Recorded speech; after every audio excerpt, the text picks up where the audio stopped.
Here I come, you can't hide.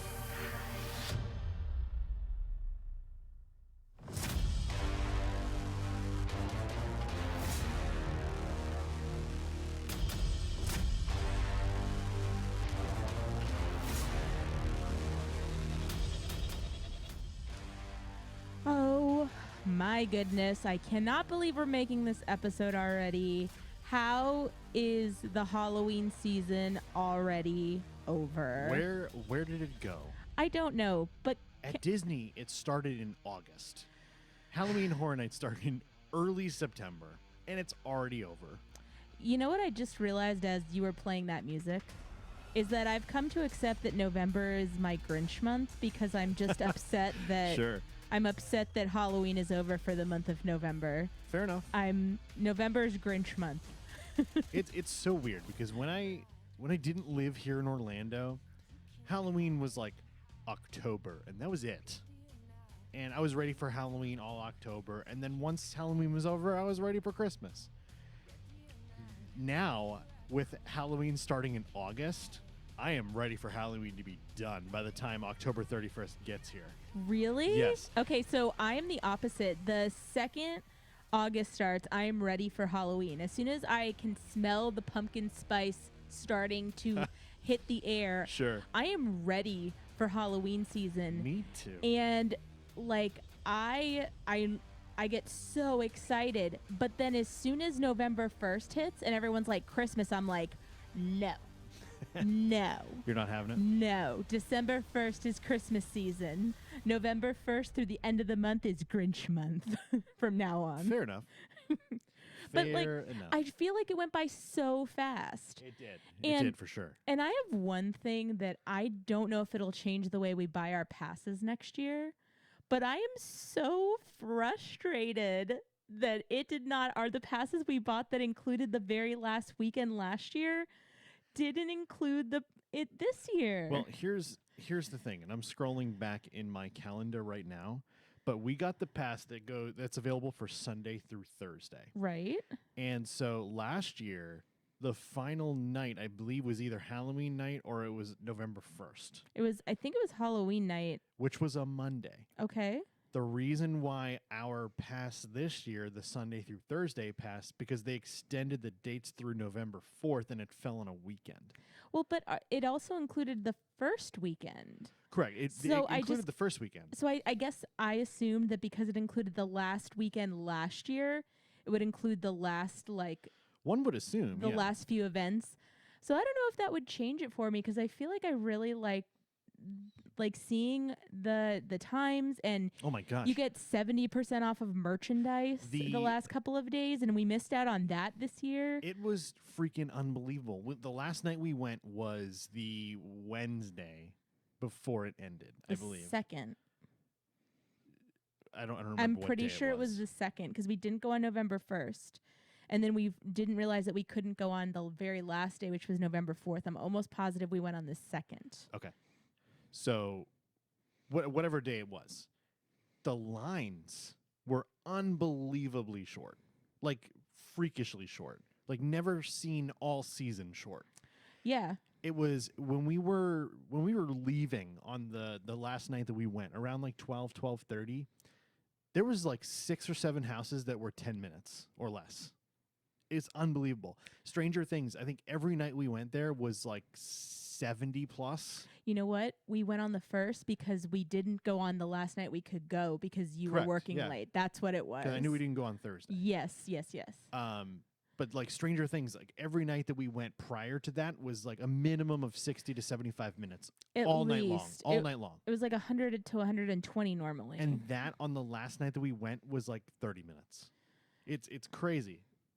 Unbelievable. I wish I could go every year in just November. I was I Let's was go. also so sad that like because we had to go on the 1st once we kind of rearranged our plans, that as we were walking out, we were walking past like these houses that had 10 minutes, Oh, I know. 15 minutes. And I was like, we have to go home. We cannot close this It's park so again. tempting. We've done all of these houses so many times. I wanted to see Nightmare Fuel again. right.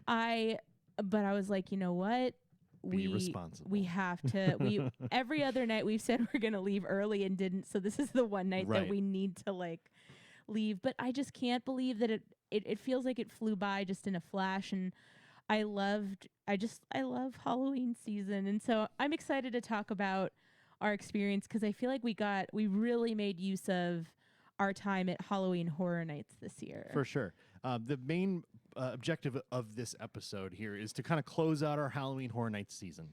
And since we had done all the houses several times, what we decided to do is we want to go over our favorite houses. We're going to go over each house in detail, what we thought of each house, and then we're going to tell you exactly where each one of us ranked the houses in our top 10. Same thing with the scare zones for our top 5. And then we're going to talk about Nightmare Fuel at the very end just to kind of wrap it all up. Because it deserves to be talked about. And then we'll let you know what our final ranking was in order in case you weren't writing it down while you're listening to this episode. So what we're going to do now is we're going to dive into the houses for Halloween Horror Nights 32, the 2023 edition. And we're going to randomly kind of go through the houses. And if you're watching on Patreon, patreon.com/a couple of park hoppers, you can actually watch the video of us recording this podcast here. And you can actually see the graphics for the houses in the middle here. And so randomly, we're going to start with Universal Monsters Unmasked. Okay, and just before we Yeah, go ahead. Sorry. we dive into this, I just want to mention the last time we talked about this, we had been through each house one time. Yep. Now we have been through some of these houses 5 or 6 times. To get a true feel of how these houses rank or how much you enjoy these houses, you've got to go through, I would say, a minimum of 2 or 3 times. Sure. I mean, but can you go one time and get like a full experience? Oh, absolutely. Absolutely. But we want to let you guys know what's different than the last time we talked about this, that we have gone through each house multiple times. Because my rankings 1 through 10 have changed several times throughout the entire event Yeah. because of timing and the way you go through houses and you see certain things that maybe you didn't see before, or there's more scare actors out in these houses than there were the previous time you went through it. Now, for those of you who do one night at Halloween Horror Nights, yeah, you're only going to do a house once, you know? Yeah. But for us who are local and I would like to think trusted voices in the theme park community, we went several times and we did all of the houses several times. And I personally had very different experiences in a lot of the houses each time. So after going through an entire season of Halloween Horror Nights, I think I've got a pretty good ranking of my personal favorites. Again, personal favorites. We're not going to tell you that this house was the best. That is subjective. It's an opinion. They're like, everybody has one. Everybody has an opinion. I wasn't going to say it. You know what I was going to say. It's our opinion. It's our favorite rankings of the houses and scare zones. And last thing before we dive straight into this, I would like to give a special shout out to our favorite food of Halloween Horror Nights that kept us fueled and warm, that we didn't get to eat as much as we wanted, but we'll definitely be eating next year. What's that? The pizza skull. The pizza skulls were awesome. If those don't come back, I'm not coming back. We actually didn't really get to try as much food as we really wanted to. There wasn't this nearly year. as many options as I wanted to try. And nothing that we really tried blew our minds, but the pizza skulls, have been there in the past. We anticipate them being there in the future. So just a special shout out to the pizza skull. You were delicious. Yeah. And we hope to see you next year. Yes. Thank you for fueling us with horror. Ooh, they're nightmares. All right, so let's go ahead and jump into these houses. So the first one you said... Yeah, let's go over Monsters Unmasked first. So the description of this house is 4 Universal monsters, 1 new nightmare. Descend into the Paris catacombs, where you and your squad will face a new horde of monsters. Dr. Jekyll and Mr. Hyde, the Phantom of the Opera, and the Hunchback of Notre Dame, and the Invisible Man. Now... What are your thoughts on this house? I know we did it a couple of times. What did you think about Universal Monsters Unmasked? For me, this house kind of fell in the middle. I would go through it. Sure. But I would pick another house over it. Yeah. And it wasn't lower on my list. It was a haunted house Yeah. that I got some good spooks out of. I will say that there's one room that there's a dead horse on the ground, Oh, and yeah. I didn't love that Yeah. because I'm like anytime something sad with animals happen, I'm just I don't really like that. And but it was a really cool house. Like it was kind of like if you think of what a haunted house is, like if you told AI build me a haunted house out of classic monsters, this would be it. Yeah. So for me, this Universal Monsters Unmasked fell at number 6. So basically right in the middle, like Yeah. right in the middle of the haunted sandwich. You and I are kind of in the same boat. Although Universal Monsters Unmasked had actually one of the coolest effects that I saw in any of the houses. Mm-hmm. The one effect that made me go, ugh! Like, maybe make that noise. Okay. There was a point where you turn the corner and there was, I forget which Universal monster it was off the top of my head, but there was a woman lying on the table face down. And Oh, yeah. and the monster reached in, grabbed her spine, and like pulled it out of her back. And it looked so real that I like literally made that noise. It's like, oh God. Ugh. Sorry, I just giggled because I just imagined somebody driving while you were while they're listening to this and hearing ASMR. Yeah.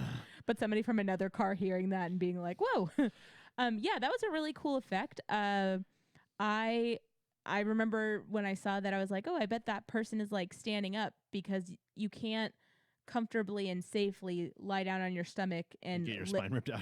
Yeah, well, you know. Yeah, you know. Rules. I'm sure that wasn't I'm sure that wasn't legit. But I just figured, I was like, "Oh, I bet that person is like there's got to be like a comfortable way for them to pull that off." Yeah.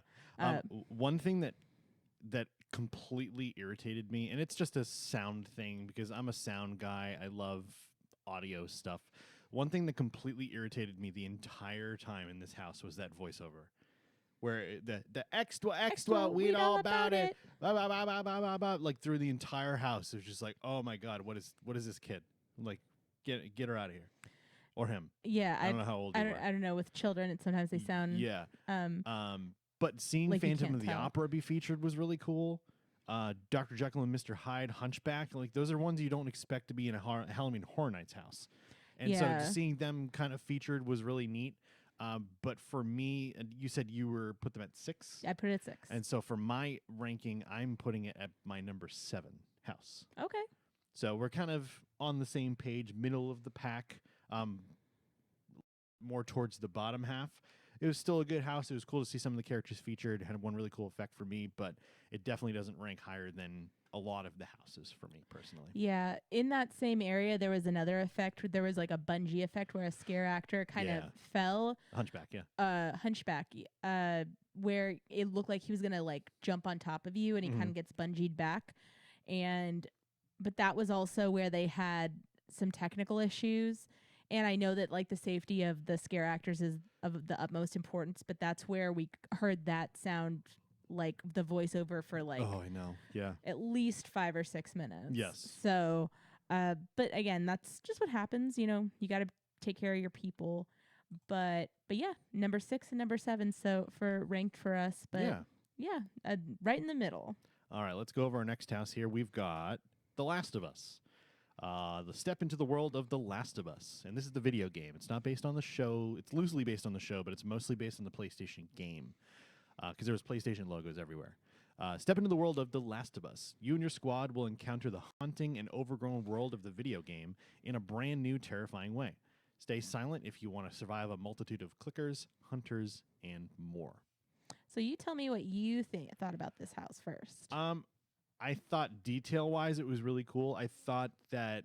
So Danny and I tried to watch the Last of Us show that's on Max, and we watched, I think, the first episode and a half, roughly. I think so. And I kind of got the gist of what the clickers are and like who some of the characters are, and Fedra, which is the rations, like the company who's in charge of like the whole overseeing of the pandemic or whatever they're calling it. And I kind of got a little bit of an introduction of what the the gist of the show was. I thought that the house was really detailed, and there was a couple of really cool scenes that I walked through. But overall, again, this is my opinion. I'm ranking my favorites. I would say The Last of Us is definitely in my bottom 3. Other people may feel differently. It was a long wait every single night. It was a super popular house. People loved that video game. But for me personally, I didn't get much out of it. I didn't really know who I was looking at, what I was looking at. So I put The Last of Us at number 8. So I feel kind of the same way as you did. I felt like watching The Last of Us as a show. I think it's really well done so far, what we've watched. But it's very, very, very, very slow, and it's very, very, very, very dark. Yes. And like And kind of trigger. dreary. Yeah. So like watching it is kind of a bummer.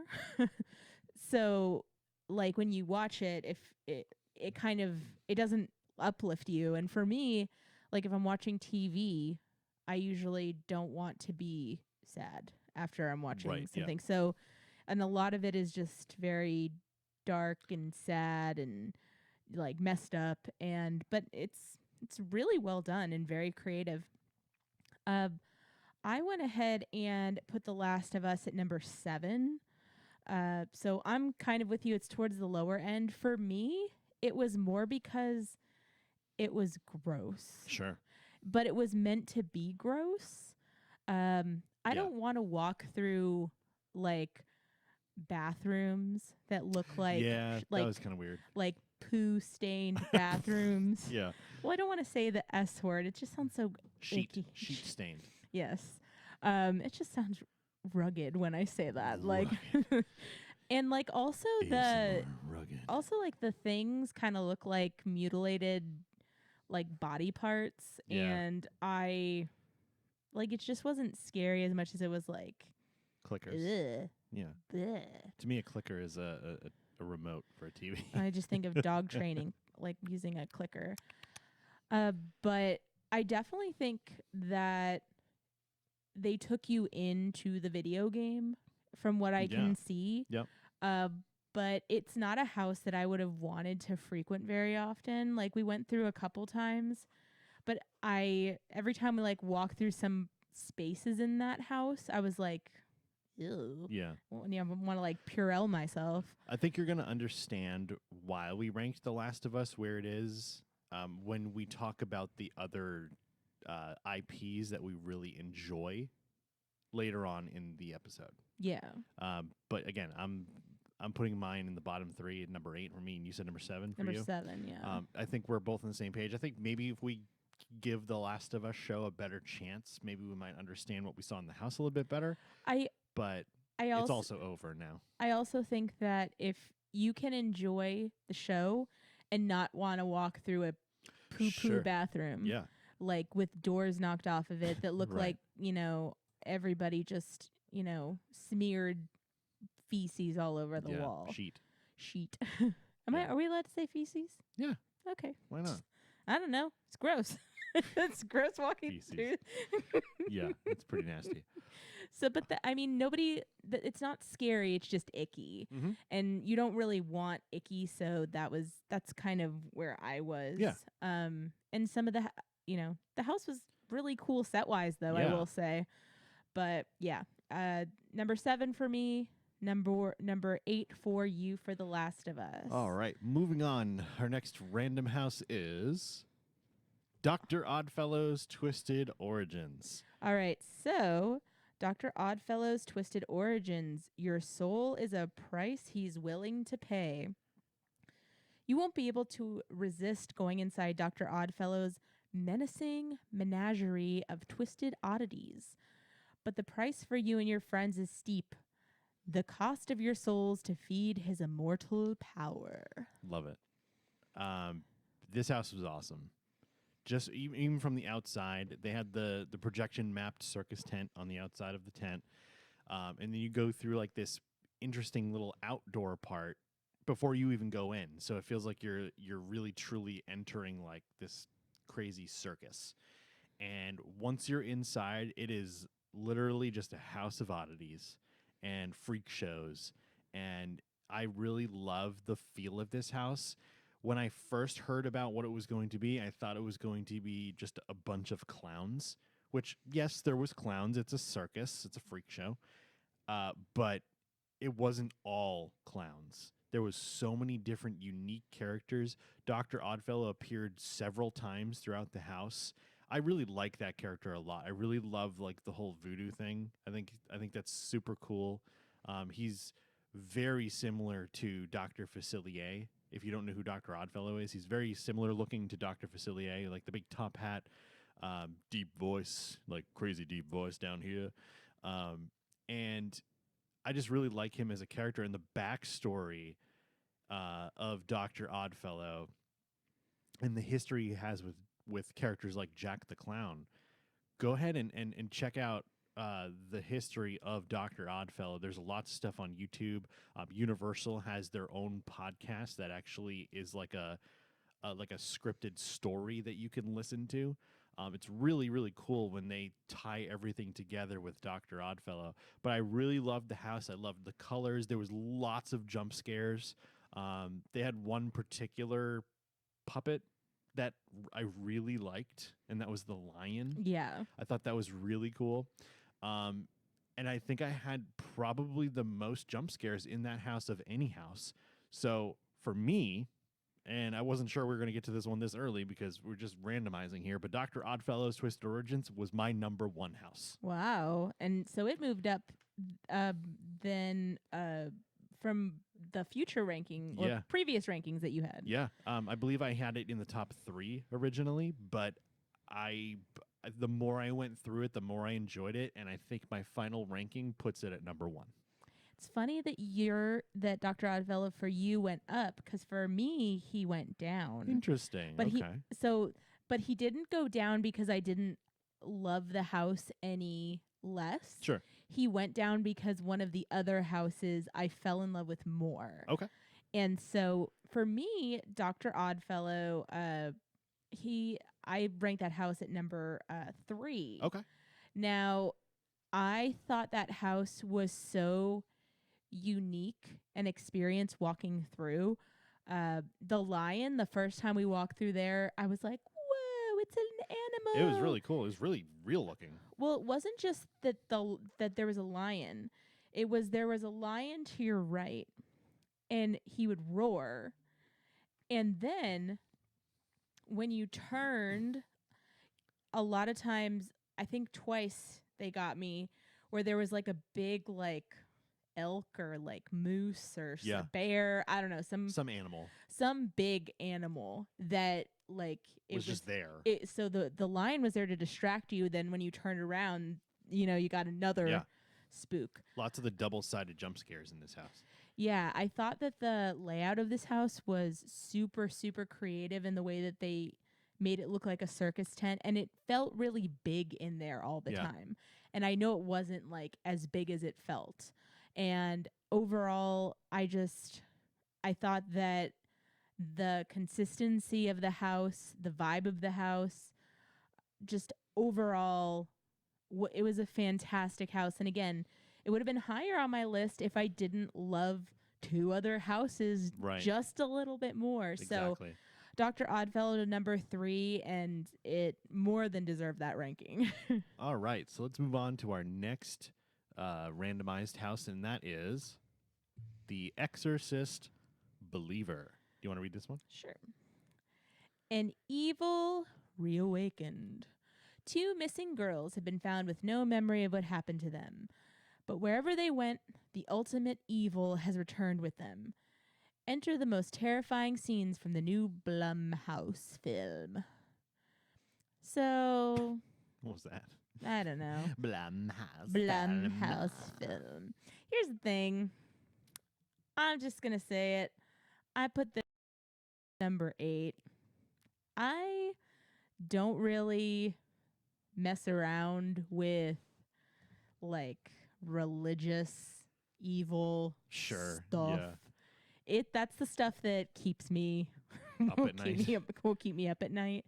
I'm not a fan of it either. Like the stuff like Exorcist and The Nun and anything that has to do with like exorcisms of any or kind. like Ouija boards. Yeah, like not a fan. like Wigs me out.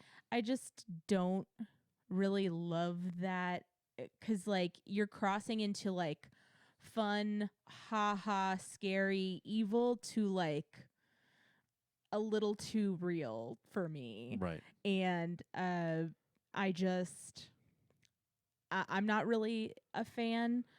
I also don't understand why this house happened this year when it's not even out yet.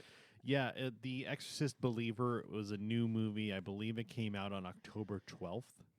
I want to say It just came out so late in the game. Yeah, it came out like halfway through Halloween Horror Nights, and I know Blumhouse tends to have a house every year, and this was their latest movie.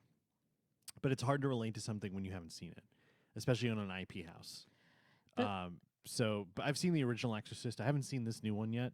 The original Exorcist is freaky. It's kind of funny now because some of the effects are kind of weird, and when she like pleasures herself with the crucifix is just like so weird. I but- don't even like that you said that out Yeah, loud. Yeah. Well, have you seen it? Yes. Okay, yeah. She's like stabbing herself, but it's pleasure because she's a demon. Oh God. But yeah, so it's weird. I'm not a huge fan of that kind of genre. I feel like I pushed that from my memory. Why did you have to bring that back Sorry. to me? But I hadn't seen this film yet, and I still haven't seen this film yet. I plan on seeing it at some point. But some of the effects were really cool. I really liked the girl who was like hanging from the ceiling by like the guts and stuff that were coming out of her. I'm so disturbed right now. So, okay. So it was really that was a really cool effect, and the big downside for me for the Exorcist house is that the biggest jump scare that I had in that house wasn't anything demonic at all. It was I believe it was a cop that popped out of the side and was just like trying to find the girl, and the cop scared the crap out of me when she popped out, and it wasn't even like supposed to be scary. I guess her popping out is supposed to be kind of a jump scare, but that literally made me almost fall over when she jumped out at me. And that was probably the biggest scare I had in that house, which is kind of disappointing for a house that has to do with The Exorcist. Yeah. I also I feel like a lot of the cool stuff that's supposed to like in the movie make you when you see it you go, "Oh no, like that's freaky, that's evil." You missed because like there was a doll sitting on like a what is the circle with the star, I don't know, it's like a satanic logo or yeah, I forget what it's called. It starts with a P. something. I don't know. A pentagram. Sure. And the doll starts moving on the table, but it's such Ew. a small like movement. It's like it's not enough to like really give you creepy vibes, and you could miss it by like so easily. So it was fine. I also feel like in the past I didn't really love the Blumhouse houses Yeah. as they were. It's just not my vibe. And Yeah. But yeah, for me, like I said, it was number 8. What was the number for you? Number 6. I Number put 6. Exorcist Oh, yours was higher than as number mine. 6. Yep. Okay. All right. So let's move on to our next house. Our next randomized house is Oh, that. whoop, that's not what I meant to do. Chucky, ultimate kill count. Take it away, Danny. I'm going to fix what I just did. All right. Chucky, ultimate kill count. Chucky's back for even more carnage. Chucky, the serial killer doll, is back for a new gore fest. He's hijacked his own haunted house with all kinds of bloody hijinks. You and your friends must just try to survive his ultimate kill count. All right. Perfect. All right, so I want you to talk about this house first. So I had a very loose understanding of Chucky. I knew who the character was. I knew he was a killer doll, but I had never really sat down and watched any of the movies or anything Chucky at all. So Danny and I decided, after going through Chucky the first time, to be like, hey, this seems interesting, and all these movies are on Peacock. Let's watch them. So we literally went back and watched Child's Play 1, Child's Play 2, Child's Play 3, Bride of Chucky, Seed of Chucky, Cult of Chucky, Curse of Chucky, and then started watching the Chucky show that the house is basically based on. And did you already say the new Chucky movie? Oh, well, there was a remake. That was kind of weird, though. But we still 'cause watched Mark it. Hamill was Chucky for some reason. But we still watched it all. I know, but that doesn't really. If it was Chucky, we watched it. It doesn't. Basically. It doesn't fall into like the lore of Chucky. But what I'm saying is, if it was Chucky, we watched it. Sure, fair enough. But we absolutely fell in love with Chucky after watching all of that content. So after taking in all of that content, Danny and I made our way back to Halloween Horror Nights and went through Chucky Ultimate Kill Count and started seeing videos of the kills from the show that we had seen and understanding what was happening in the house and seeing some of the kills from the movies and the show in the house. That house made so much more sense to me, and I liked it significantly more after taking in that content. Sure. So what I would do, and you're gonna be kind of surprised where I put it, and it's mainly because I wish the house was more. The first half was kind of okay, and then there was like this weird exit where you go outside and you think you're done, and then you're going back in. And that second half is a little bit more intense and a little bit more fun, but I wish there was more Chucky. At the very beginning, when you walk in, there's this incredible Chucky animatronic, and he's just sitting there blinking and moving his mouth and like talking to you. And it's like, oh my God, I want to sit here and watch this all day. And you never again see a Chucky animatronic throughout the entire house. You see puppets popping out at you every once in a while and voices and stuff. But there was a lot of weird Chuckiness going on there, like the giant Chuckies and people in Chucky outfits for some reason. Didn't really understand it. I just wish there was more Chucky, like doll Chucky, throughout the house. So that knocked it down a couple of notches for me. I loved the house. I loved going through it. I think it was the last house that we did, correct? Yes. But I'm going to put Chucky Ultimate Kill Count at my number 5. I can't believe that you didn't want to fuck with the Chuck. Oh, whoa, hey, hey. Gotta bleep that. So I have to say, first off, I put Chucky at number 2. Wow. So he actually moved up. And the reason for this is because at first, after us watching all the movies and all the shows and just kind of loving the lore and how stinking cute Chucky is, even though he's a serial killer He's voodoo the worst, doll. Charles Lee Ray.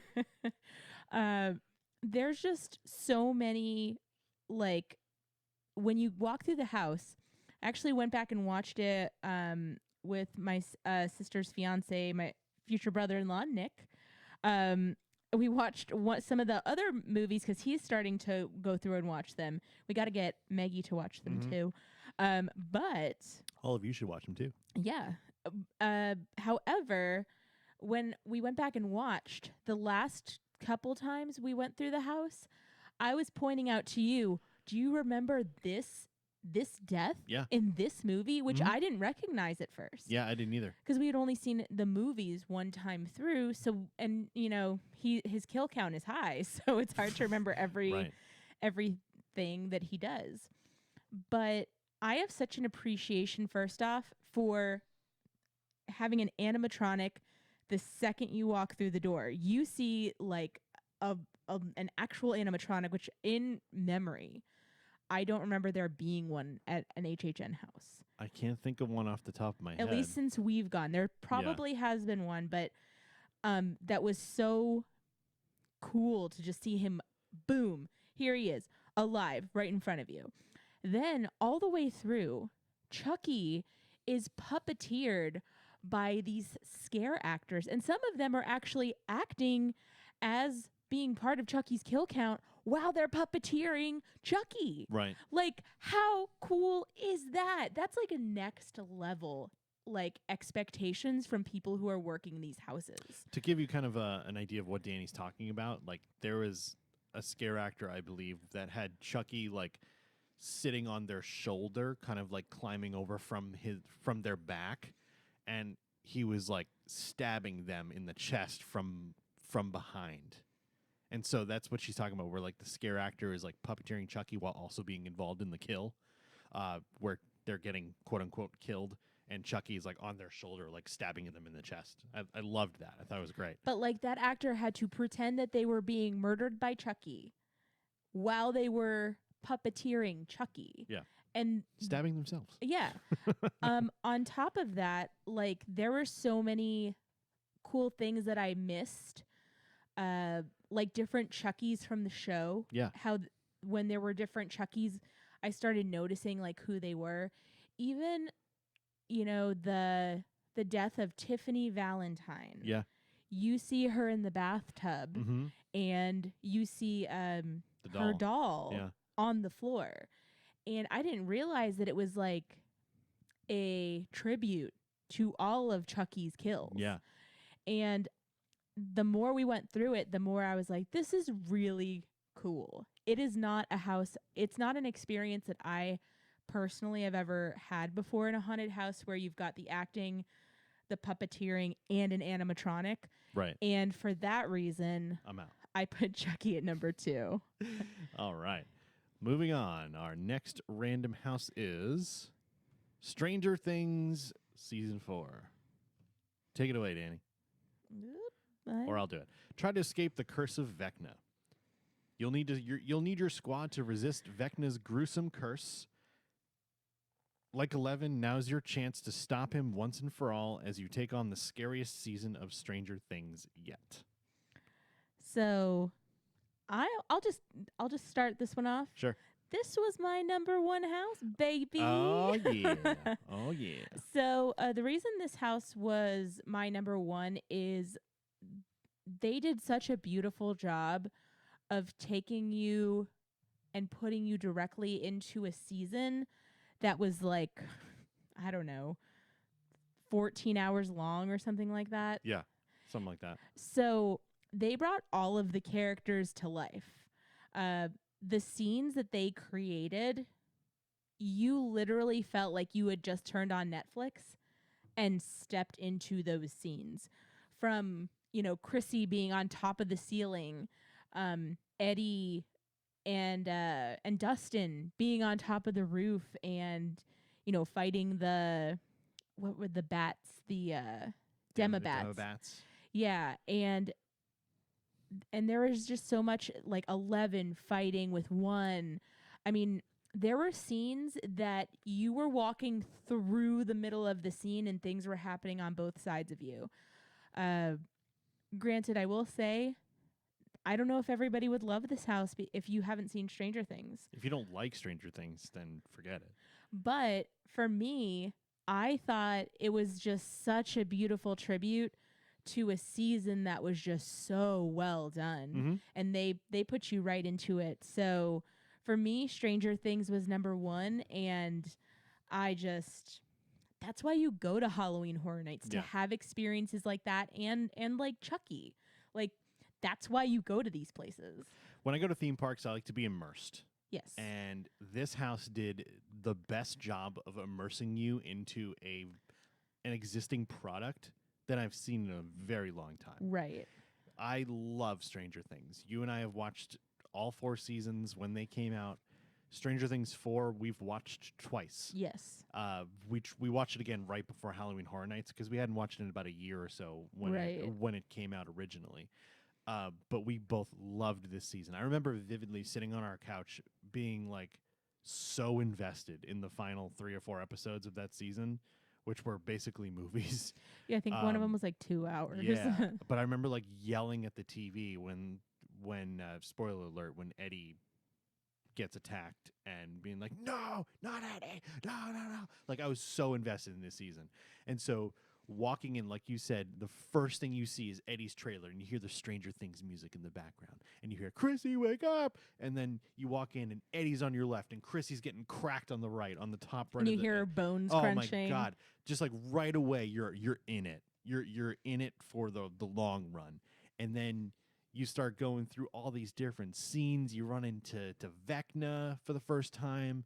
You get the grandfather clock. You got the noises. You got the upside down, right side up scene where like Yeah. the sheet is hanging down. Right. You look up and you see Dustin, but he's like upside down, but he's in the right side up. Right. That was a super cool moment to see in person. The battle between 1 and 11, where she When she was a spoiler kid. alert, blasts him through the wall in the infirmary or whatever that place was called, and he ends up in the upside down, becoming Vecna essentially. Yeah. That just walking through there, and then his whole lair, and you walk in and you see Chrissy wrapped up in the tree, And the kid with the glasses. and the kid with the glasses, and then you see discount Zac Efron, who is so happy that he died. The just the worst boyfriend. You walk through, you see the scene where Max is levitating, and you hear Kate Bush is running up that hill. Just so much stuff, and then of course the scene that everyone remembers from season 4 is the Metallica scene with Eddie and Dustin on top of the trailer in the upside down, where Dustin just decides to break out into Master of Puppets, and it is just fantastic. The costumes were awesome, the environments were awesome, just everything about that house was great. I really loved Dr. Oddfellow this year, and I was torn whether to put that 1 or 2. I gave the edge to Dr. Oddfellow, but I'm putting Stranger Things 4 at number 2. Awesome. And one other thing I want to mention about Stranger Things is sometimes when a character was going through like a progression of something that happened to them, you would see the character in one state Yep. and then see what happened to them next. So it wasn't just showing what happened to them. They were telling the story Right. as you were walking through it. So like when 1 fought 11, you saw him in his human form. Then you saw him in his half Vecna, half, 1. Getting blasted through the wall there. Right. But Yeah. then you saw him as he was changing. Right. As he was basically like getting his human body was getting destroyed. And then also when that one guy, the head football player or whatever, you saw him in different scenes too. Yeah. And saw him. Discount Zac Efron. Yeah, exactly. So I love that they also took you through the story. Yeah. And It was so well done. yeah. So for me, Stranger Things was number 1. For you, it was number 2. Yeah. All right, moving on to our next random house is Dueling Dragons, Choose Thy Fate. For Dueling Dragons, the description is, no matter who you choose, you lose. 2 warlocks of great power were turned into dragons after trying to take Merlin's spellbook. Now you and your friends are caught in their epic battle. You must choose a path and a victor. Now, Dueling Dragons, for those of you who didn't know, was a roller coaster at Universal's Islands of Adventure. It once stood where Hagrid's Magical Creatures Motorbike Adventure now stands, over in the Wizarding World of Harry Potter. It was an incredible roller coaster that had a red track and a blue track. It was fire and ice, and they basically dueled. And so that's where we got the Dueling Dragons from. Now, this year at Halloween Horror Nights, they decided to make a house based on, or loosely based on, the ride, but more or less the lore and the story of the ride, of the Dueling Dragons. Now, this house had potential, and I think it fell extremely short of said potential. Now, walking through, some of the effects were awesome. Some of the colors, the red and the blue, and then the fire and the ice. I thought it was a beautifully manicured house. I thought it was great. I didn't understand the characters.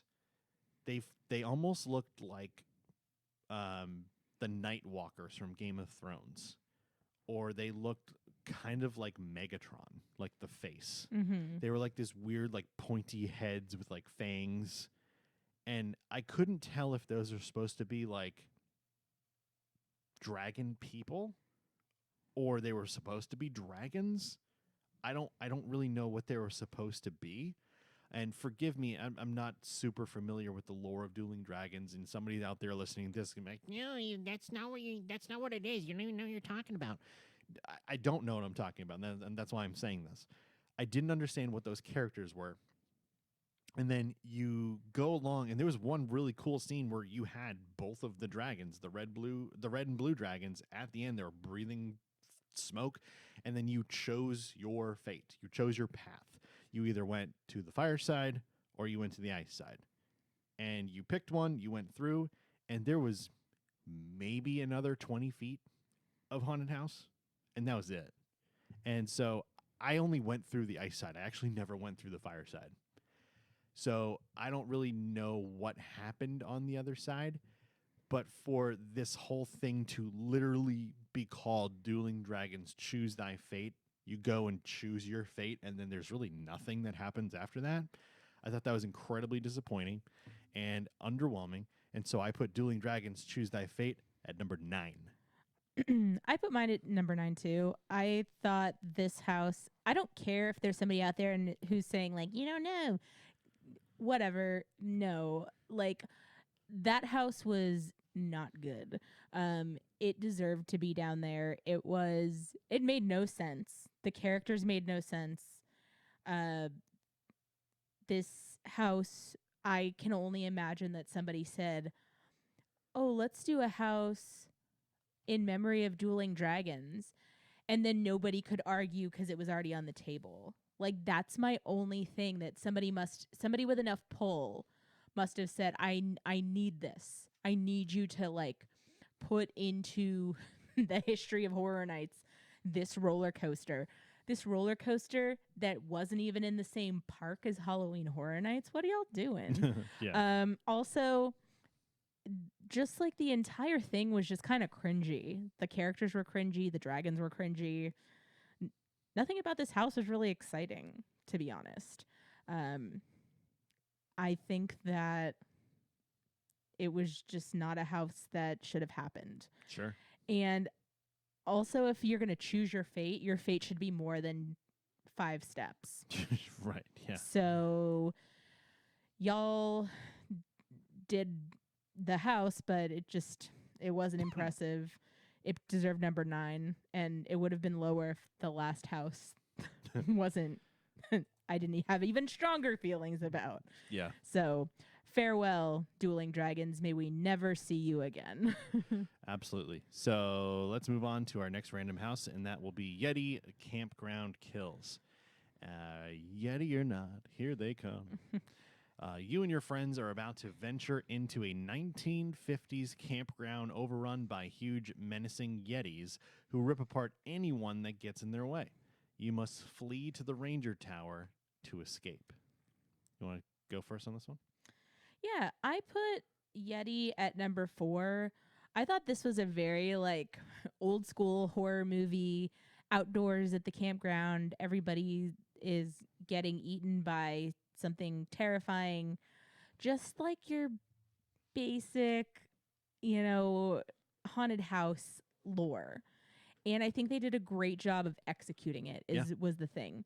The Yetis were big and scary, and when they came out, they were, they shocked you. Mm-hmm. The scare actors were great. You actually felt like you were on a campground, like when you were going through. The set design was great. Like the set design looked amazing. And so, again, if I didn't love the 3 above it, I think it would have been a little bit higher, but I thought the other 3 very much deserved for my ranking to be above it. So it still made it to the top in my top 5. So number 4 would have been Yeti Campground Kills for me. So funny enough, mine is also number 4 for Yeti Campground Kills. The more I did this house, the more I liked it. The more I did this house, the more it climbed my ranks. The last couple of times that I did it, it was great. I saw way more Yetis. I got way more scared. I noticed a lot more things going through there. But the first time I went through, it was very underwhelming to me. I did not really get scared much at all the first time. It has one of my favorite effects, in addition to the ripping the spine out thing from Universal Monsters. They had one part where there was a tent and there was a guy who was like trying to crawl out of the tent and he would get dragged back underneath the tent. So I thought that was really cool. The whole set design was amazing. The Yetis were great. There was even a couple of bears in there, which I loved. But one thing I wanted to also mention is that Universal actually awards a House of the Year and a Scare Zone of the Year every single Halloween Horror Nights season. And actually, Yeti Campground Kills was awarded House of the Year, which I can understand. But me personally, I liked Dr. Oddfellow, Stranger Things, and another one better than this one here. But I can totally understand why Yeti would win. The campground sets were amazing. The costumes were fantastic. The scares were good when you got them in the right timing. But for all those other reasons I said before, I also put Yeti Campground Kills as number 4. I totally am. I was shocked when you told me that Yeti won. I'm not surprised people loved that house. I think there were houses that were better than it. I didn't. Again, it was in both of our top 5s. I thought it was a great house, but I didn't think Yeah. it was the best house. Right. But that's why people vote. So Exactly. but congratulations to Yeti Campground Kills and all the scare Excellent job. actors. Y'all did an excellent job. And again, even though there were houses that we like better, I mean, it was apparently it was overall the favorite house. Yeah, exactly. All right, moving on. I think we only have 2 houses left here. So random next one is Blood Moon, Dark Offerings. Bleed for the blood moon. In a colonial era village, moon worshippers witness a blood moon at their fall festival. What is that accent? They take it as a sign to hunt down any non-followers, including you and your Scream Squad. Scream Squad. I think my accent is better than the actual house because I put it at number 10. Is that all you have to say about it? It looked like Spirit Halloween sponsored that house. Oh, that's not very nice. I also put mine at number 10 as well. I just thought this house was not exciting. It just looked like they got way too many decorations for Spirit Halloween, put it together, and I wasn't impressed. Was never scared anytime I walked through it. I genuinely think the only time in this house that I thought I was going to be scared was there was a scene that took place at what looked like a church in the pews, and there was a bunch of hooded figures sitting in the pews, and it was one of those things that felt like it should have been like the Halloween house last year, where there was a crap ton of Michael Myers, but you didn't know which one was going to move. But it was super obvious who it was. It was super obvious who it was, and it wasn't scary, and I don't know. It's disappointing because this was actually the same soundstage where Dead Man's Pier was last year, which actually won House of the Year. That one deserved House of the Year. Absolutely. That was a gorgeous house. But I guess it was maybe the same people that did it, same soundstage. So it could have been so much more. The first time we went in there, we walked out and we were like, well, that wasn't very good. And I think that it didn't really move up anywhere close to even getting to number 9 in my rankings. So Blood Moon, I think for both of us, you said number 10 as well. Yeah, if anything, I just confirmed that it was the lowest House of the Year for me every time we went through it. I just didn't love it. It was always a super low wait time, so I think a lot of people kind of felt the same way. Yeah, it was consistently the lowest wait time, I think. And so for that reason, Blood Moon is out. Okay, so we only got one house left. We're going to go over here, and that is The Darkest Deal. And you want to go first on this one? Yeah. Go for it. Fame is fleeting, fear is forever. Blues musician Pine Straw Spruce will have to face the music after meeting with a collector and trading his soul for musical glory. You and your squad learn the terrible price of fame. All right, so I really liked The Darkest Deal. I loved the premise of the blues musician selling his soul to the devil. Another cool personal touch, and again, we're going over our favorite houses, not the best houses. That is subjective. We're going over our list of favorites in order. And Darkest Deal was really cool because we know the devil, basically. I thought that was really cool to hear. The voice. We know the voice of the devil. And I thought that was really cool to hear, like, a friend of ours, like, getting his break, and hearing his voice throughout the house was super cool. But I love the premise of it. I love the signing the deal with the devil thing, and him, like, being on stage and then being possessed several different times during the house. The characters were amazing. The devil was really cool looking. And then it also gave me probably my biggest jump scare in the history of Halloween Horror Nights. An accident, though. I know it was an accident, but that will forever live in my brain as one of the scariest moments I've ever had at Halloween Horror Nights. And so at the very end, for those of you who went through it, there's a dark tunnel where you think you're heading towards the exit. And in reality, the exit is to the right, but it's kind of covered with dark curtains. And so I just continued going straight, thinking the hallway was going to keep going. And I kid you not, I got to the end of the hallway, and this gigantic devil monster thing popped out of the darkness and millimeters from my face. And I almost fell down on my butt. I got so scared that Darkest Deal immediately became one of my favorite houses at that point. I love the effects. I love the story being told in that house. And I love the exterior, too. How cool was that? Where it's like, it looks like an old rundown shack almost that's like a blues bar or something. And it right from the beginning, even standing outside, it looks awesome. So Darkest Deal, I decided to put that as my number 3 house. I will say that I didn't love this house as much as you did. I thought it was cool. But I honestly, the first time I went through it, I did not get the story. Okay. I was like, what's happening? And then when I went back and read the description, I was like, oh, I guess I could see how that was how the story progressed. Again, kind of when it goes back to like The Exorcist, I'm not really like a super huge fan of like possession of people, maybe is what it is. But if it's a possession of a murder doll, sign me up. Okay. All right. Yeah, you love those murder dolls. I know, I just do. But I just overall, it was in the middle for me. It was number 5.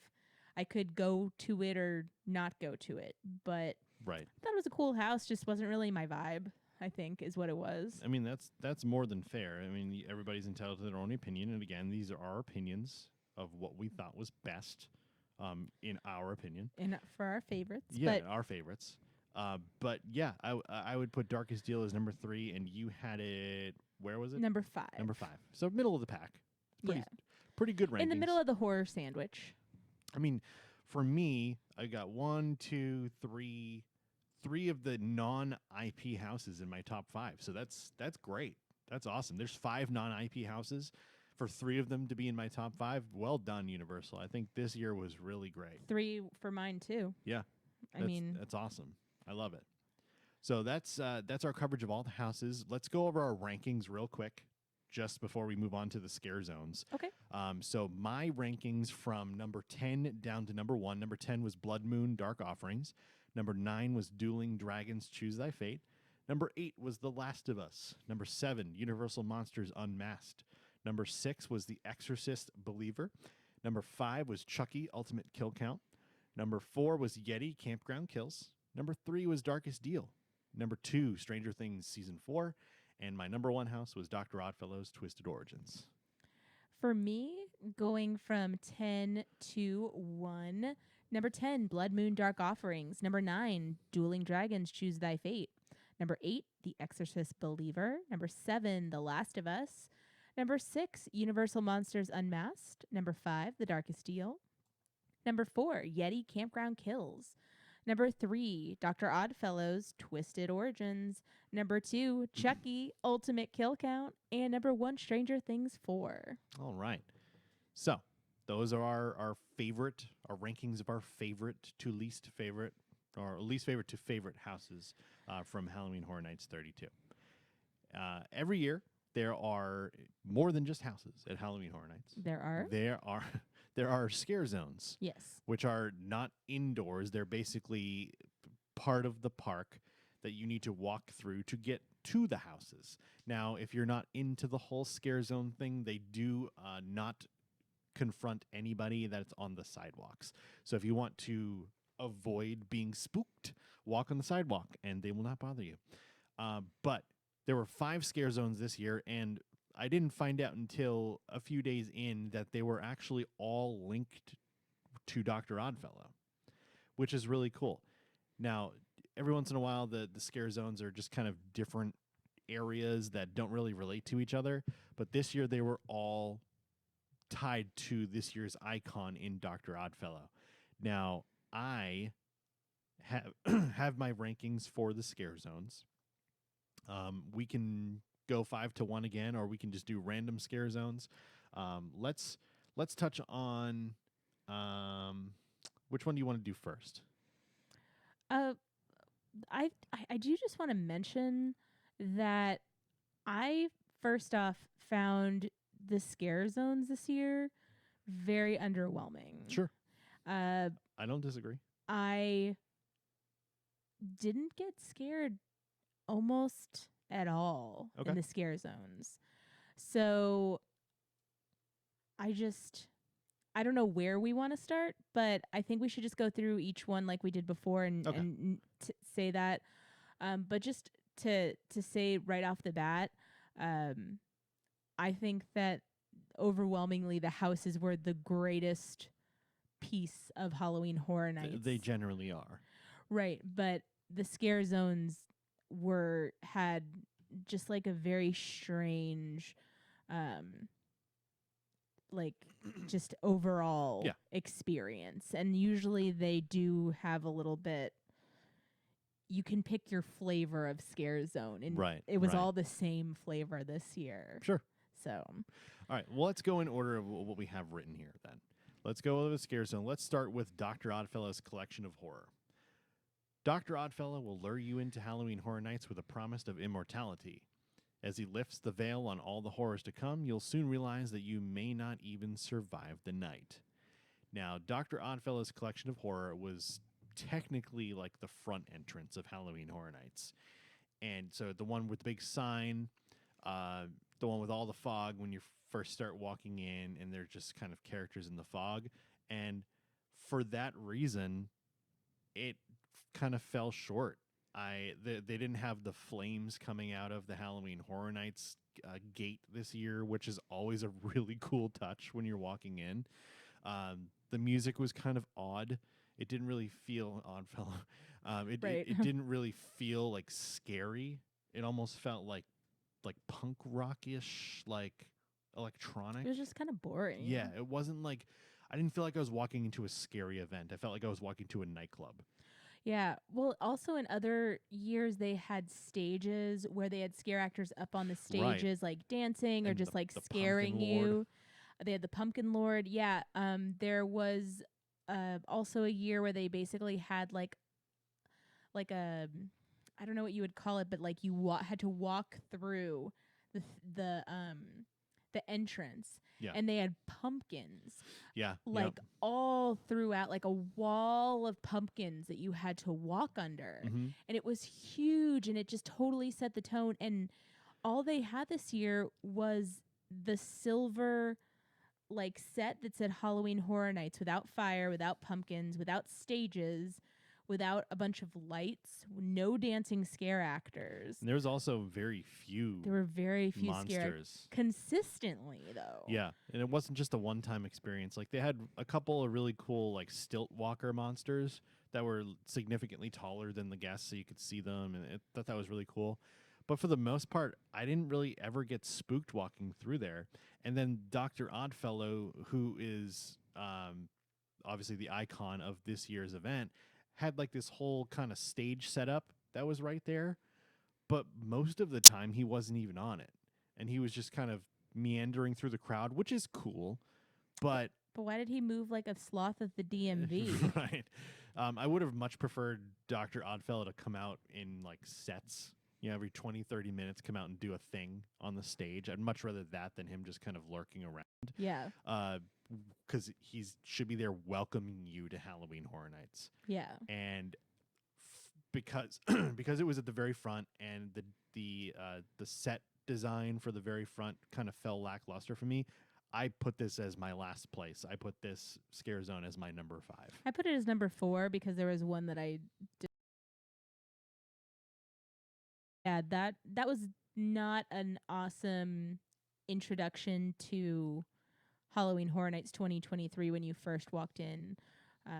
It and I think that they'll probably find that you know, that a lot of people felt like that. Because you want to be like blown away when you're walking into this event. You want to. It's a highly anticipated extra ticket, premium ticket event on top of your park ticket. You want to be kind of blown away by something other than fog. Yeah. It didn't feel like it has in past years walking in and be like, whoa, this event looks awesome. Yeah. It just looked foggy. Yeah. And that was kind of disappointing to me. Normally when you walk in, you're like, we're here. Oh, yeah. Like this is Horror Nights. welcome to Horror Nights. Exactly. All right. What was the next one? The next one is the Dark Zodiac. Dr. Oddfellow has entered a dark dimension to harness the power of the Zodiac and live forever. He twists the signs into malevolent beings who foretell your doom. As his star rises, yours falls. All right, I'm just going to say this is my last house, like dead last, no questions. I thought this house was not... Scare Zone. I'm sorry, Scare Zone was not pleasing to the eye. It didn't feel cohesive. It felt just not scary. I could not have disliked this Scare Zone more, especially since last year the Scare Zone of the year was in there. Yeah. This Scare Zone has the most space. That Hollywood area is so good for Scare Zones. That is every year. That is prime real estate in Scare Zone like land. And I feel like when I walked through that, I was like, what are y'all doing here? Like, nothing makes sense. Not everybody cares about zodiac signs. And I understand it's connected to Dr. Oddfellow, Sure. and I still don't care. You should have been scaring me. You should have worried less about making fun zodiac costumes and worried more about scaring your guests. I thought none of it really made sense. And I kid you not, when I walked through the Scare Zone, I was usually on the sidewalk because I just wanted to get through it. Yeah, that was me too. And it's so disappointing because, like you said, last year, that area over in Hollywood, over by the Bourne Spectacular and the Schwab's Pharmacy, is such a great area, and it's always one of the best, if not the best, Scare Zone over there. I also want to say that if somebody like loves looking up zodiac signs and like cares about like what your sun and earth and stars and everything that happened when you were born mean, I totally respect that. Yeah, but sure it thing. made zero sense Yeah. in this and like you couldn't even like see what they're like. You would have had to known what each zodiac sign was very well to be able to be like, oh, you're this, and that's why you're dressed like this. Right. And nobody wants that. Nobody needs that during Halloween Horror Nights. I completely agree with what you're saying there. And the reason why, and I went back and forth whether to rank this 4 or 5. It is number 4 because I just did not think that the one we just talked about was fitting for the front of the park. But Dark Zodiac, I didn't really understand it. I'm not a Zodiac person either, and it just felt lazy. And I know we're being brutally honest here, but like I said, I literally walked on the sidewalk just to get through it most of the time to get where I was going. I never do that. And no, I never do that. And Always check out the characters and see what's going on. And the laziest part is because none of it was scary at all for me. Mm-hmm. The laziest part was throwing these random dudes with chainsaws in there. Yeah, like what does Like, that have to do with your chainsaws zodiac scare the signs? crap out of me. I don't like that noise. And that made me hate this Scare Zone even more because they just didn't belong. Yeah. And we're just walking through there, just hearing that noise. I just wanted to avoid it like the plague. Just get through it, stay to the side. Like, I hate that noise. I hate when somebody comes up behind me with a chainsaw. It is terrifying to me. I know they're not going to cut my leg off, but I hate that like the thing that comes out of nowhere. Like, scares the And crap the out of me. smell. The smell. I just if Dr. Oddfellow's Collection of Horror, the front entrance wasn't so underwhelming, this absolutely would have been number 5 for me. But I had to make a decision on my rankings, so Dark Zodiac number 4. Yeah, I totally see what you're saying. I think we're on the same page. I just had such a strong dislike for what they did with the prime real estate of the scare zone Yeah. that I put Dark Zodiac at number 5. Yep. All right, moving on to the next scare zone is the Jungle of Doom Expedition Horror. In the 1920s, Dr. Oddfellow ventured deep into the darkest jungle, performing horrific experiments on nature. Now his monstrous creations are running amok and are coming after you. All right, so Jungle of Doom Expedition Horror. I thought it was pretty decent.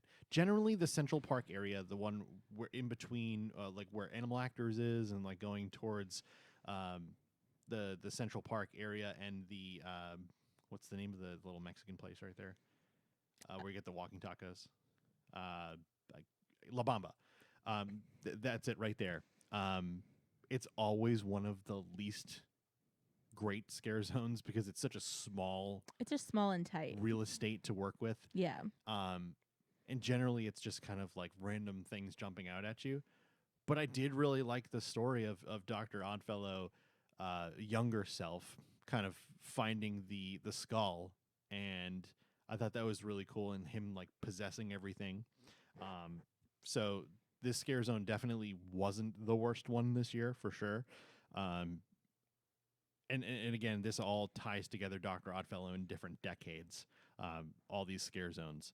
But some of the creations were really cool. Some of the monsters were really creative looking. I really liked some of the costumes there. So Jungle of Doom, for me, is ranked number 3. For me, the bar was so low on the other two Fair. that we just talked about. It automatically wasn't going to be in the top 3. It was a fun scare zone. I thought it was cool that, like you said, Dr. Oddfellow was walking around in his Jumanji outfit, and Yeah. you could get some really good scares. The fog came through really well. You could get a good you could get a scare actor to really kind of scare you, and to not be able to see them because of the darkness, because of the fog, all of that. So for that, I'm going to give Jungle of Doom Expedition Horror number 3. That scare zone is always so foggy. Honestly, I feel like it was better than it has been in past Oh, years. for sure.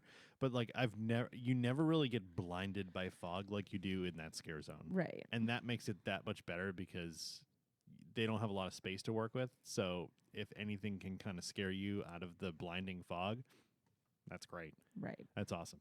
All right, moving on. Our next scare zone to cover is Vamp 69 Summer of Blood.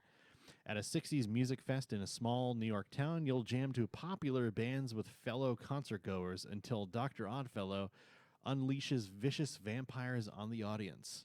They're out for your blood. So for this one, this was first off the biggest scare zone. Yes. This was the most interactive scare zone, and this was the scare zone that the scare actors were consistently on. Yeah. And And it was the loudest it was scare the zone. loudest. There were times where the scare actors were all interacting in a big group, and you would be like intrigued by what they were doing. Yeah. So the set was awesome. You really felt like you were at a music festival in the 60s. It was like Woodstock, basically.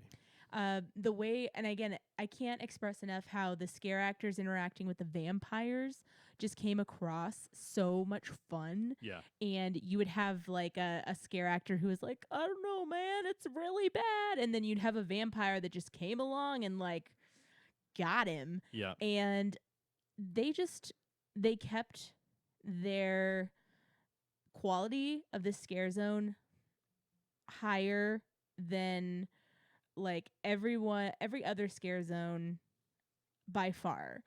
And for that reason, I have it at number 1. Universal named this scare zone as the number 1 scare zone, which there was no question. And what about you? Oh, it's absolutely my number one. I absolutely adored this scare zone. I loved going through there. There was so many things to see every time you went through. The set design, like Danny was talking about, there's a huge stage, like as if you were at Woodstock. The Vamp 69. No, it actually wasn't called Vamp 69 on the banner. It was called something else. I don't remember Because what it was wasn't called. like Vamp 69, the vampires are coming.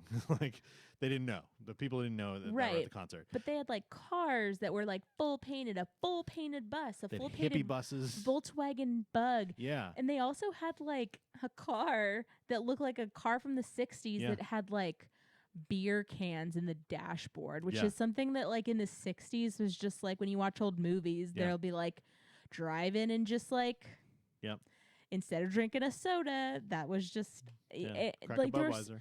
there were so many obviously we don't do that anymore. But there were so many details that even from the things that people used to do in the 60s that are no longer acceptable, Yeah. or they just added it to the set and like brought you into the 60s. All the different times that I walked through there, I kind of experienced something different. When I walked through on the big stage, sometimes there was somebody up there on the stage, and there was like 5 or 6 festival goers standing in front of the stage, like enjoying what they were seeing. But then there was like some dead dude on the stage, just like sitting there. But my favorite part about this scare zone is the fact that the people the victims of the vampires blended in so well with the Halloween Horror Nights goers. Yeah. Because when you walk through the other scare zones, like the jungle one or the next one we're going to talk about, you can very clearly tell what is the scare actors, what are the monsters, what are the characters that are there. Right. But all these people, aside from being dressed like hippies for the most part, like tie-dye and headbands and peace signs and all that stuff, you really couldn't tell until they were right in front of you who was a scare actor and who wasn't a scare actor. And I loved that. Walking through, just getting spooked by someone who you see walking towards you, who's just like a girl with long hair who's wearing a headband, and then all of a sudden she like rah, like in your face, and you're like, oh my god. Like it was awesome. It definitely got me a couple of times.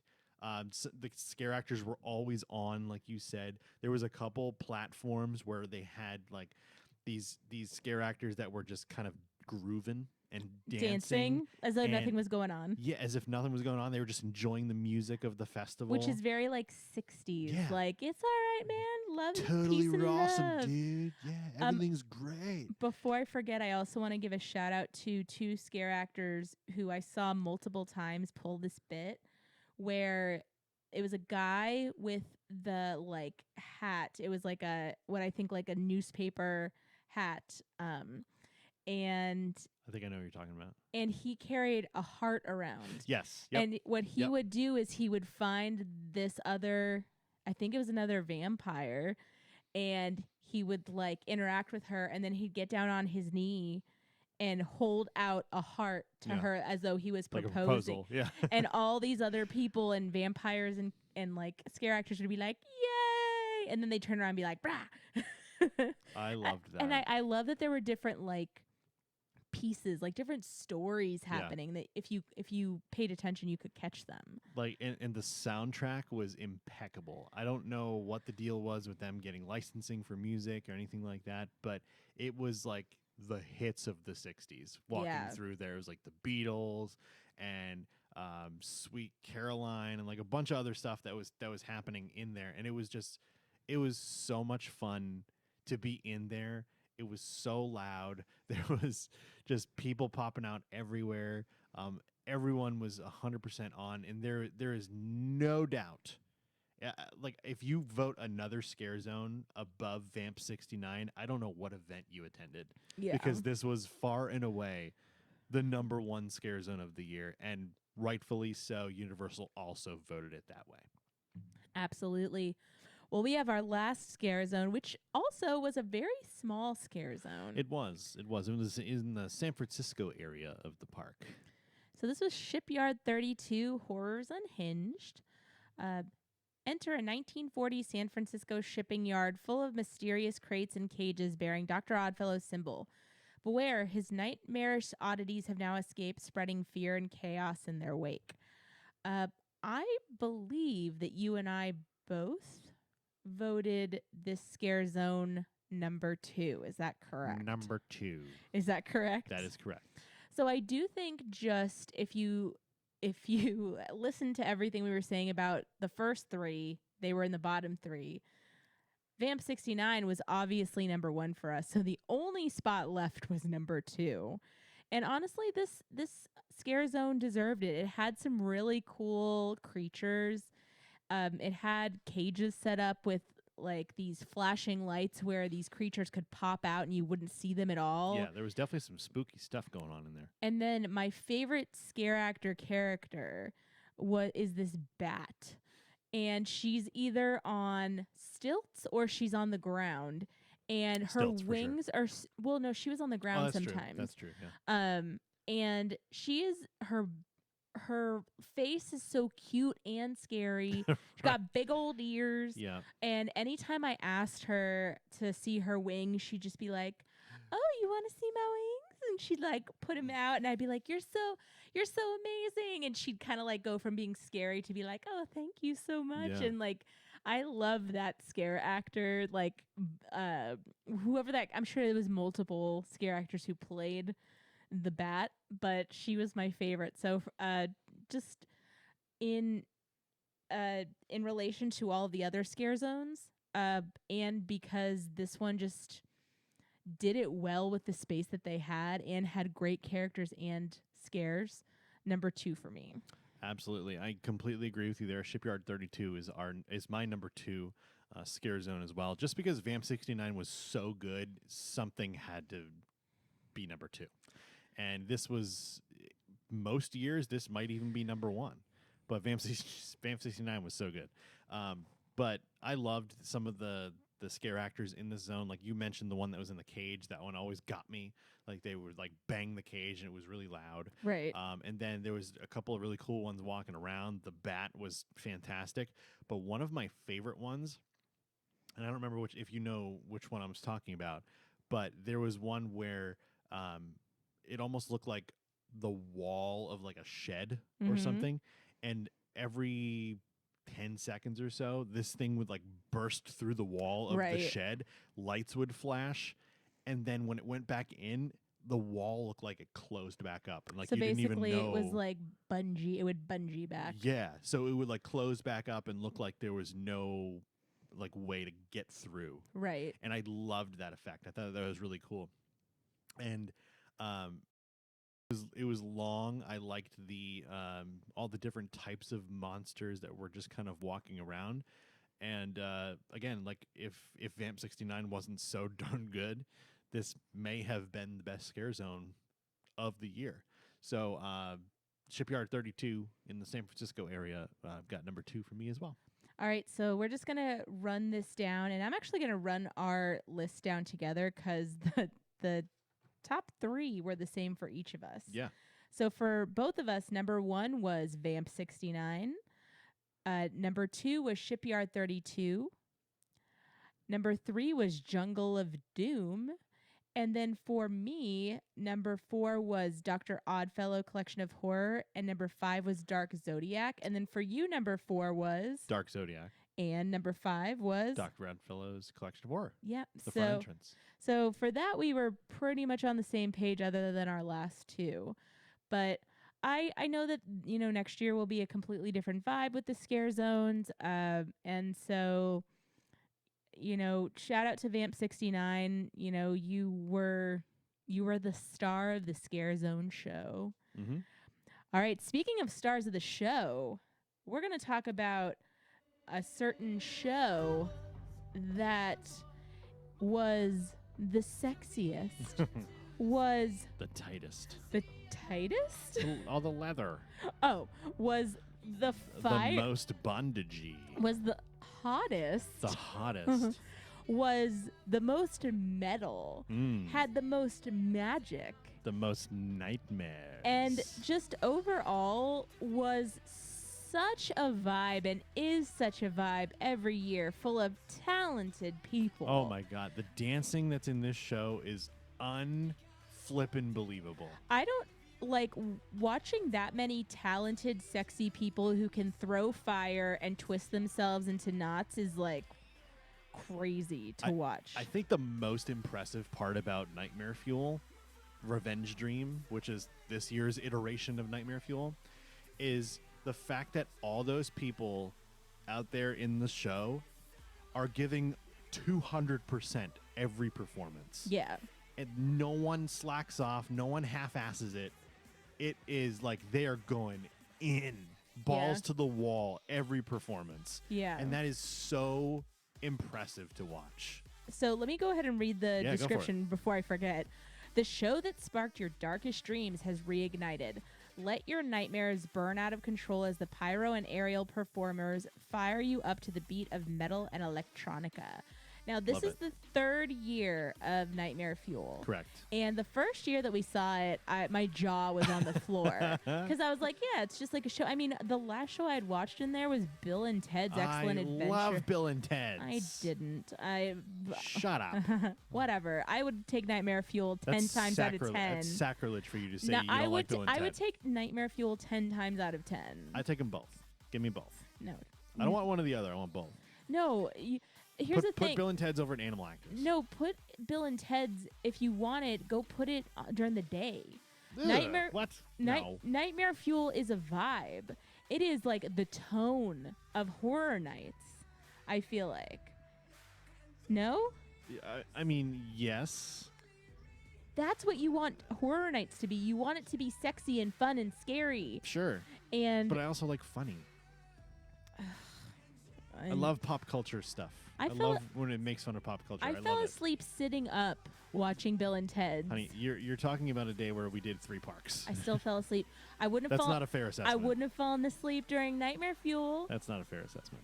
I'm just saying that. That night, you can't judge it off that one night. I wouldn't have fallen asleep during Nightmare Fuel. So, here's the thing. Nightmare Fuel, from the very first magic trick that still to this day, we keep going, how do they do that?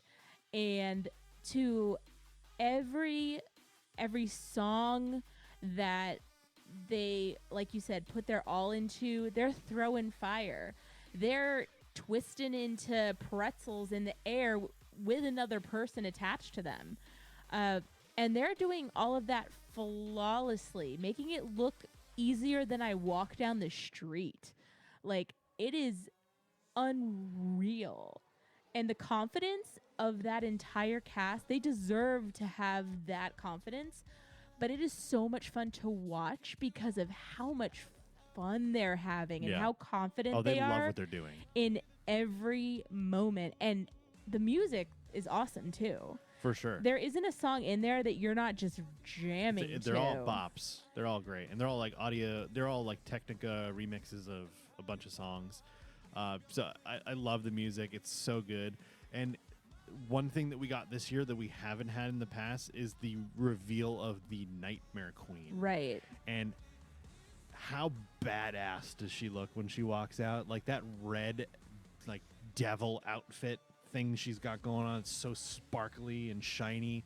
And then she puts on this aerial act of a lifetime. And it's just, it has to be seen to believed. And Nightmare Fuel, when it first came out, the first year, they were very strict about no video, none of that. There's plenty of video of this year's. We didn't post anything because we were asked not to in a pre-show announcement. But there's plenty of video of this show. You need to see it to believe it. And it won't do the show justice by watching it on YouTube. Won't. Being there is just a totally different experience. But if you want to see some of the impressive fire and dancing and magic and stuff that we're talking about, there are some pretty great videos out there on YouTube that you can watch the entire performance. Go ahead and check it out because this show kicks ass. Yeah, and I do want to say that Universal, we've had Universal cast members say, like, yeah, they say not to say it, but they just don't want everybody with their cameras out. Right. And so it's not like outlawed. It's just they were trying to prevent that, and I acted like the cops were gonna, take me away if I took a picture. So I took it we Right. took it so seriously. But I mean, yeah, I mean, Nightmare Fuel didn't have any other shows in its category. It was the entertainment show, and I know they only had 3 years of storyline, but I truly hope they bring it back. I will be severely disappointed if this show does not come back, because it is so freaking good. The people in it are so talented, and not only that, that show filled its stadium consistently Oh, yeah, it was at completely every full. single show. Yep. We don't need more people in the lines. The lines are long enough. We need something else to do other than stand on our feet in Yeah. lines. And Nightmare Fuel is that answer, because it is a vibe for Halloween Horror Nights. I agree. I can't say enough good things about it. Yeah. I feel like I've enjoyed it more and more every year we've gotten to watch it. And I enjoy it more and more every time I watch it. Yeah. I love watching it with people too, because when they see these magic tricks happen, they always say, "What the bleep?" Yeah. Yeah, literally. in front of them, and just yeah. Crazy. Well, unfortunately, Halloween Horror Nights has come to an end once again, As has this episode. as has this episode. Thank you so much for joining us. Yeah. I'm already counting down the days to Halloween Horror Nights next year. I'm already ready for Halloween next year. Yep. Because I'm in the Grinch month, so Mhm. I'm just being sad that Halloween is over. Well, Halloween is over and the holidays have just begun in Orlando here. SeaWorld's Christmas celebration starts this weekend, Friday. Today, actually, Friday, November 10th. It starts today. So very, very excited that that's back. It is, like we've told you a million times, it's the best Christmas celebration in Orlando. It is fantastic. The very first Mickey's Not So Scary Halloween, not so scary, the very first Mickey's Very Merry Christmas Party was actually was last night at Magic Kingdom. You miss it too. Yeah, I know. There's so many freaking like Very Merry Christmas Party. Not so scary. Not so scary Halloween party. Not so spooky spectacular. Like so many freaking names. Mickey's Not So Scary Very Merry Christmas Party. Yeah, literally. So the first Christmas party at Magic Kingdom was last night. And then Universal's holidays starts November 17th with Grinchmas and the Macy's Grinchmas. parade and all that fun stuff. The Breakfast with the Grinch, which we currently have tickets to. We're very excited to experience all that kind of stuff again. I love the holidays in Orlando. There's so many different options. Yeah, the Christmas is here. Christmas is starting now, as the great Tim Tracker once said. It is an exciting time, and I know you said you're in your Grinch month, and you're not over Halloween being over. I was just trying to but figure out more so why I feel like grumpy about it, and She- I think I'm just calling it my Grinch month is like I'm Wha- mourning Halloween being over. While she's grumpy, I put up our Christmas tree yesterday, so I'm ready.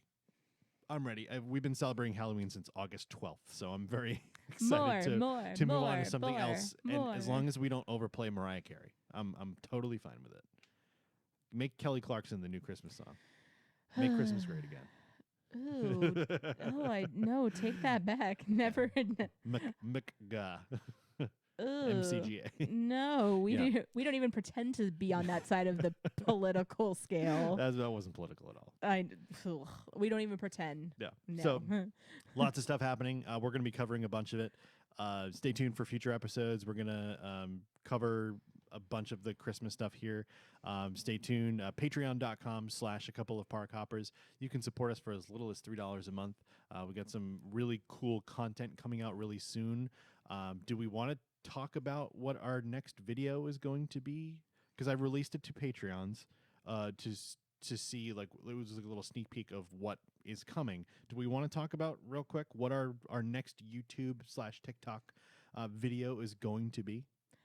I guess we can. Yeah, I don't see why not. I don't think we're not hiding anything. No. But we were invited out from our friends at Crystal River Kayak and I'm sorry, Hunter Spring Kayak. It was in Crystal River, Florida. Hunter Springs Kayak to come swim with manatees. And what a cool experience that was. Yes, everybody there was so incredible. Our experience was absolutely amazing. And manatee season actually starts here in a couple of days. And so we are going to be releasing our video where you get to see our full experience. We're going to be sharing some stuff on TikTok. And we're also going to be doing a very special giveaway where you might get to swim with manatees. Yeah, if you win this giveaway, we're not announcing how we're doing it just yet. That is still to come. But you and a partner of yours will get to enjoy the same swim with manatees that Danny and I did. I don't know if you'll have as awesome of a tour guide as Tristan, who was fantastic. Or maybe you'll have Tristan. Or and maybe you'll have somebody just as good, if not better. I don't know. the staff there is absolutely They're incredible. all amazing. And we're so excited to bring you guys something else that you can do outside of the parks. Because honestly, that is something that we are starting to look for, because we get it. When you guys come down here, you guys love coming to the parks, but you like learning about other things too, just like we do. We like to do things other than go to the parks. Gasp.